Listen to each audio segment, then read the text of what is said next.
আনসুর আলম, আপনার কাছে শুনতে চাই যে এই বিষয়টিকে আপনারা কিভাবে দেখবেন, যে বিরোধী জোটের সাথে ভালো সম্পর্ক রাখার জন্য কি এই অনেক কিছু ছাড় দিয়ে দেবেন, নাকি আসলে যার বিরুদ্ধে যে অভিযোগ আছে সেটা আপনারা তো তদন্ত করবেন এবং ব্যবস্থা নেবেন? দেখুন, এখানে বিরোধী জোটের সাথে ভালো সম্পর্ক, খারাপ সম্পর্ক এগুলো আলোচনার বিষয় নয়। কারণ হচ্ছে এখানে আমরা আত্মীয়তা পাতাইতে কিন্তু সংসদে কেউ যায়নি, বা রাষ্ট্র পরিচালনায় আত্মীয়তা পাতিয়ে হয় না। এখানে আমরা সরকারি দল, তারা বিরোধী দল, তাদের অবস্থান থেকে তারা বিরোধিতা করেন, আমাদের অবস্থান থেকে আমরা রাষ্ট্রের আইন প্রণয়ন এবং অন্যান্য কার্যাবলী নিয়ে কথা বলি। এখানে সম্পূর্ণ আমি নুসরাতের সাথে এই ব্যাপারটাতে একমত যে যেহেতু একজন সংসদ সদস্য এই জিনিসটাতে ইনক্লুডেড, যেটা আইনি উপায়ে যদি হয় তাহলে সেটা নিয়ে আরও বেশি আলোচনা করা যায়। এমনিতে সাধারণ মানুষ একজন জনপ্রতিনিধির নৈতিক অবক্ষয় নিয়ে, স্খলন নিয়ে কথা বলবে, সেটা নিয়ে আমাদের আর বেশি কিছু বলার নেই। কিন্তু তিনি যেই আইনগুলোর ভায়োলেট করেছেন, এক বাল্যবিবাহ, আরেক আরপিও,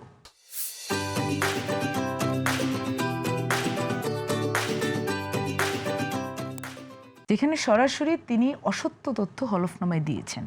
আপনারা জানেন যে হলফনামায় তথ্য দেওয়া নিয়ে অনেক ধরনের আলোচনা হয়েছে। সুজনের পক্ষ থেকে আলোচনা করা হয়েছে, বিভিন্ন সংস্থার পক্ষ থেকে আলোচনা করা হয়েছে।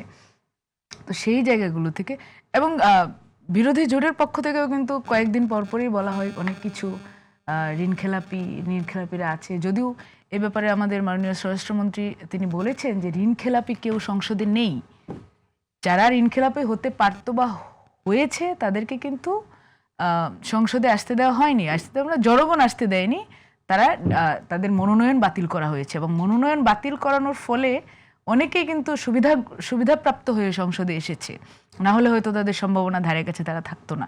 এমন অনেককে আমরা দেখি পরবর্তীতে তারা ঋণখেলাপি বলে সংসদে একটু চেঁচামেচি করেন।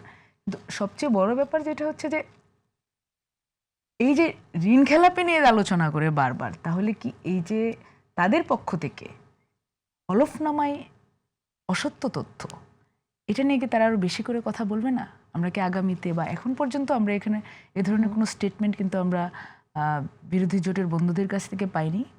আমরা জামাতের কথা বাদ দিলাম, অন্তত এনসিপির কাছ থেকে হয়তো আমরা আশা করতে পারতাম, যেহেতু ঋণখেলাপি নিয়ে তারাই বেশি কথা বলেন সবসময়, তো আমরা আশা করেছিলাম যে তারা হয়তো এই হলফনামা সংক্রান্ত বিষয়টা নিয়ে আর একটু সুস্পষ্ট কথা বলবেন। সেটা আমরা এখনো পাইনি।